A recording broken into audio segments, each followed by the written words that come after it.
Are you a fan of the Dragon Ball Super card game? If so, check out QueenCityGaming.com for sealed product, singles, and more. Just use promo code MafubaJar-10 to save 10% off your order every time. Welcome back to the Mafuba Jar. We've been sailed away for another awesome deck profile. Now, as you guys can see, yes, this is yet another Broly deck profile. Honestly, I feel like I have profiled this leader to death. But he's just that amazing of a leader, and I just love him that much, and there's just that many things you could do with him. So, for those of you who are more into the competitive side, you are aware that the Height of Mastery version of this leader is the most consistent and competitive build of it. But that's great and all. It's great, it's one of the best decks out there right now. But you wanna know what else it is? It's probably the most expensive deck you could build right now. Cause, I'm gonna give you guys a little scenario. 5 cards, right? Your Victory Strike Goku and your 4 Path to Greatness. Just those 5 cards alone. You're well over $400 for just those 5 cards alone. And you still have 45 other cards to worry about. That's just astronomically ridiculous. So today, guys, I'm going to show you a deck with this leader that does relatively the same thing as the whole Height of Mastery package, but for far less. And that's going to be revolving a lot around the Gohan engine, which for those of you who don't know what that is, I'll be sure to go over that. And of course, some of his own engine as well. So, without any more rambling, I'll get straight to it. Quick little reminder for those of you who have no idea what this leader does. So yellow, Frieza's army leader. When he attacks, you take a life and you draw a card. He awakens at 4 life, restanding 2 energy. And right here is another thing that just makes him so amazing. He has 2 active A mains. The first one is one I actually kind of forget about sometimes, that you can just switch one of your opponent's battle cards into rest mode. And then the other one, the one on the bottom, is the one you use the most. Once per turn, you can take a life to restand any card. You can restand the leader, you can restand a battle card, you can restand energy. Whatever you want to restand, you can restand with that. And of course, when he attacks, you can draw a card. So that's about it for the leader here. As I said, not the most not the most to explain with this guy, but he's just that good. His effects are generic, simple, but really powerful. Now let's get into the actual deck itself here. This is going to be a mono yellow for the most part. First off here, I am running 2 copies of the Godly Destruction Whis. Just having ways to stop my opponent's Senzu Beans are really, really nice. Plus you get to draw a card on top of it.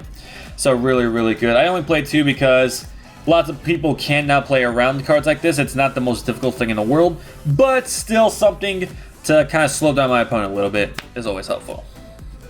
Now, anything involving yellow and Saiyans is always going to run 4 copies of Planet Vegeta. That's just an absolute given. Play it, search your deck for a Saiyan that's 4 or lower, adds to your hand. The other auto doesn't really apply to us because we don't run Great Apes, but you get to resend all your Great Ape battle cards at the end of the turn.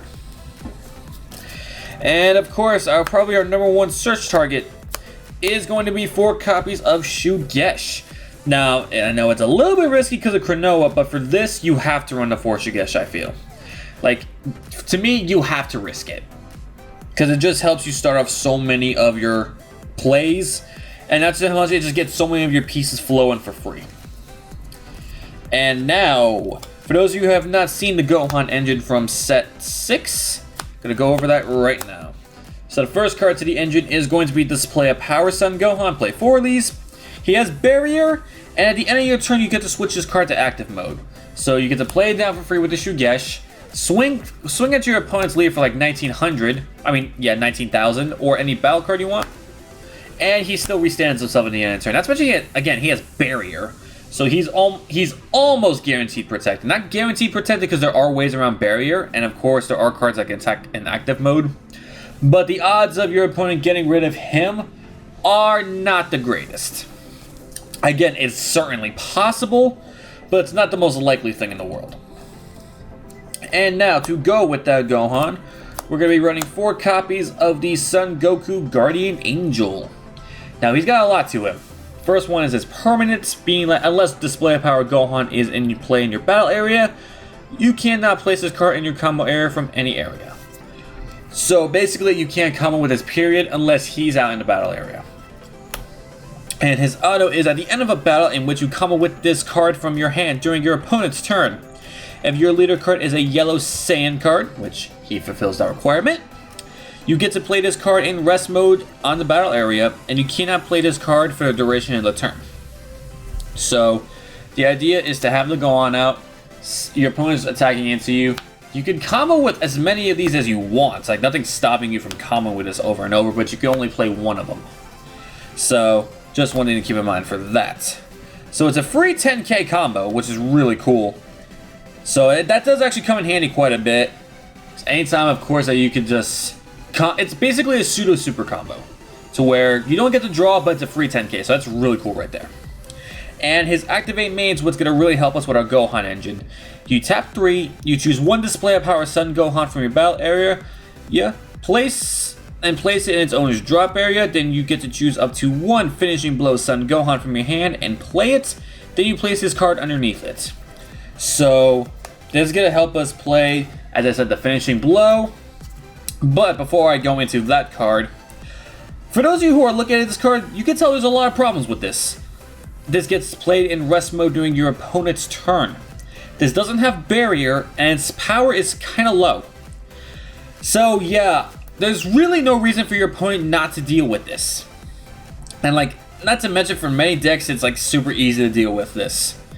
Unfortunately, the odds of you comboing with this and him staying there until the end of your opponent's turn are pretty slim. Not gonna lie, they're like slim to none that this is actually gonna stay here. So for that, we run 4 copies of Son Goku Time to Fight. Now, he is a 4-drop, but his permanent states that if your opponent has 4 more cards in rest mode, you reduce the energy cost in this card in your hand by 3. So it just becomes a 1-drop yellow. And his auto is when you play this card, you cannot play Son Goku Time to Fight for the duration of the turn. That's perfectly fine. And his activate main, place this card in its owner's drop area. You may choose one green or yellow sand with an energy cost of 3 or less and 10,000 power or less from your drop area and play it in rest mode. And you can only play battle cards that are green or yellow and no other color for the duration of the turn. So this is going to help us get this out when it gets sent to the drop area. So it's a much more realistic way of getting this guy out when we need him to go straight to our finishing blow Gohan. And the restriction of playing green or yellow, that really doesn't matter to us. As I said, this is a pure yellow deck. So that literally does not even qualify as a restriction for us whatsoever. Now, we're going to go into what many call the mini height of mastery, and that's going to be finishing blow Son Gohan. This is the one that you play. So, he's a 30k power, double strike, 5-drop, I'm not worried about that. And his auto is a Sparking 7. When you play this card, if your opponent has 4 or more energy, and there is a Son Goku Guardian Angel under this card, choose all of your opponent's energy and switch them to rest mode, and this card gains dual attack for the duration of the turn. So he taps all of your opponent's energy, just like Height of Mastery, and he gains a dual attack, just like Height of Mastery. Even though it's not the triple strike dual attack, what's really cool is that you go through your 2 attacks, and then you use your Broly skill to take a life and restand it again. So it essentially becomes a double strike triple attack, which is really deadly, especially considering that your opponent will be completely tapped out at this rate. So really, really powerful there. As I said, there's more cards involved, but it essentially does what Height of Mastery does. Only difference is, of course, there's no Victory Strike in it, but once you get everything off, you really shouldn't need the Victory Strike. And some other cards to really help you with your idea of putting things in rest mode, we are going to be running the yellow Broly engine as well. Gonna start off with 4 copies of Broly Paralyzing Presence. Now, even though this is a 4-drop, he has the permanent. Matter of fact, all of the yellow Brolys here have similar permanent skills. To where if the total number of cards in rest mode between you and your opponent is 3 or more, you reduce the energy cost of this card in your hand by 2. So he's essentially a 2-drop in that case, which he is a Shugesh target when that happens, but you really just want to Shugesh the display of power. You don't always want to Shugesh this, but it's an option. Plus, paying 2 for him really isn't that bad. And his activate main, you get to choose one of your opponent's battle cards in rest mode, and that card cannot be switched to active mode until the end of your opponent's next turn. So if there's like a troublesome battle card that you can't really get rid of, but you don't want to have to deal with again, the Broly is going to really help with that. And he does have some evolutions to him. This is going to be the main evolution here we focus on. It's going to be Broly Demonic Intimidation. He's an EX Evolve 2 yellow on top of a yellow Broly BR with energy cost of 4. So a lot of this is just going to be 2 energy. With all going well, 2 energy is the most you should ever be investing into your yellow Brolys. And he does also have the permanent to where if the total number of cards in rest mode between you and your opponent is 6 or more, you reduce his cost by 3. So this essentially becomes a 4-drop on its own, which not terrible, but you still don't want to tap 4 energy just for this. You want to always EX Evolve into the 2. And this auto is that when you play this card, you can only activate skills on cards that are green or yellow and no other color for the duration of the turn. Again, pure yellow, that means nothing to us, so you could just basically pretend that auto's not there. Now his activate main for this one, this is the activate main that we really care about here. You choose one card in your hand and place it in the drop area. You choose one of your opponent's cards in rest mode, and that card cannot be switched to active mode until the end of your opponent's next turn. So it could be a battle card, it could be an energy, or it could be your opponent's leader card. So yeah, any of those can just be kept in rest mode. And for certain decks, keeping their leader in rest mode, not being able to attack, is absolutely deadly. Because for example, like the green Broly, they can't fill their hand up with 6 if it's stuck in rest mode. Janemba Mill, you're cutting down a lot of their mill power with the fact that you're keeping it in rest mode. And just leaders overall, to attack and draw a card, they're not going to be able to take advantage of that. So you put them in a really tight spot with this guy right here. Not to mention, again, you can even put their energy in rest mode too, which is really, really crazy. So like, again, this doesn't happen too often, but in a good world, you have 2 of these out. You pitch 2 cards, one to keep a leader in rest mode and one to keep an energy in rest mode. Or if you want to keep 2 energy in rest mode, like the possibilities are just completely insane with this card when you really set him down and just really look at him. So yeah, really, really awesome there. He does have 30k power, though I don't recommend attacking with him unless you feel it's safe. Because really, you don't want to attack with these Brolys, you just want to use them for their skills to keep your opponent's things in rest mode. So anything you could do to prevent them from being KO'd is perfect. Sorry about that awkward cut there. The power actually went out of my house a little bit for some whatever reason. Like, it's not even raining, storming, anything like that, but power decided just to go out. So that explains the little awkward cut you have there. So, believe I went over enough about the Broly Demonic Intimidation here. Basically, you pitch a card to keep something in rest mode. Energy, leader, battle card, whichever. So, now let's get into my other Broly cards. I am going to be running 2 copies of the Explosive Wrath Broly. Now, I don't run really many of him, because he's more of a backup plan. In case the demonic intimidation is not enough, and if the whole Gohan plan kind of flies a little south, then he's a bit of a backup. So he's the EX Evolve again of 2 energy on top of a Broly BR with 7, so obviously I'll work off of him. He has double strike, so that's kind of nice. His permanent is that if the total number of cards in rest mode between you and your opponent is 8, you reduce this cost by 4. So this becomes a 5-drop, which not terrible, but again, you really want to use the EX Evolve. And the activate main once returns that you pitch a card from your hand, and if your opponent has 3 or more energy, you get to choose up to one of your opponent's cards in rest mode and place it in the owner's drop area. So this gets rid of battle cards, field cards if they're in rest mode, and also the most important part, energy. You're able to destroy energy with this guy. So you pitch an energy from your opponent, and you're still able to hit him with a 35 double strike. So he's not a bad backup plan. Just, of course, as I said, not your most ideal card to go into. That's why I only run 2 of them. Like, he's good, but you don't want to base your strategy around him. And for my last 2 battle cards here, I'm actually trying something a little different here. I'm going to be trying 2 copies of Shatter Cake Son Gohan. Now, he's a 4-drop, so you won't be playing him too often.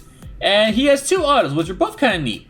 First one being that when his card attacks a battle card and your opponent has 4 more cards in rest mode, you get to switch this card to active mode.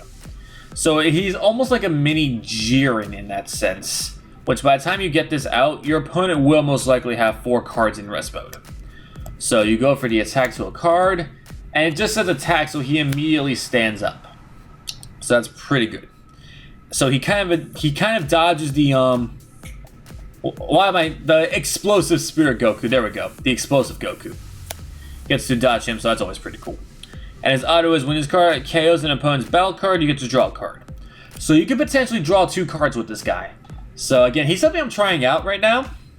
If you want, you could replace this with explosives yourself if you want to. I personally don't run him in this deck, mainly because like it's still a good card, don't get me wrong. It's just nowhere near as powerful as it used to be. At least in my opinion. But again, you could try that. You could try the Overwhelm 4-drop Trunks. There's a lot of things you could put in here instead. I'm just choosing to give the Shadow Kick a try. And that does it for all the battle cards. Now we're going to go straight into the extra cards. And I'm going to be running 3 copies of minus Keely Zone because I like my counter plays, but I don't like my opponent's counter plays. Not to mention that there's 0 drops, so that's always nice. But you do have to be a little bit careful with this, because you do have to send 3 cards from your drop to your warp to draw a card and kill the counter plays. And I say to be careful with that because your Son Gohan does need 7 cards in the drop area. And while it's not very difficult, especially pitching cards with the Brolys, it's not exactly the easiest thing to do either. So just be careful when you play the minus Keely Zone. Just make sure your numbers are straight. And for our negates, I'm going to be running 4 copies of Time Magic. Being able to freeze down one of our opponent's battle cards is always nice. Not to mention the whole Sparking 5, able to do it for free by taking a life. Always good. And next up here, I am going to be running 3 copies of Cold Bloodlust. Mainly because anything with Frieza's army, you gotta run Bloodlust. Even with Deflect out there. Because even with Deflect out there for a lot of cards, this is still worth it to run. Just because like so many powerful cards don't have Deflect. Like none of the green Brolys, for example, have it. So just still a very powerful card right now. And of course, if we're running yellow, we gotta run the Battering Lasers here. Being able to stop our opponent's negates are too good to pass up. And with that, guys, that does it for my budget Broly deck profile. I guess that's what we should call it. So if you guys enjoyed this video, be sure to smash that subscribe button, hit that notification bell, like, and comment down below. And with that, guys, hope you have a fantastic day. Hope you all enjoyed this budget alternative to the Height of Mastery Broly. As I said, it just takes a few more cards to do what it does, but it essentially does the same thing as Height of Mastery. And with that, guys, once again, hope this helps you all out. And you've all been released.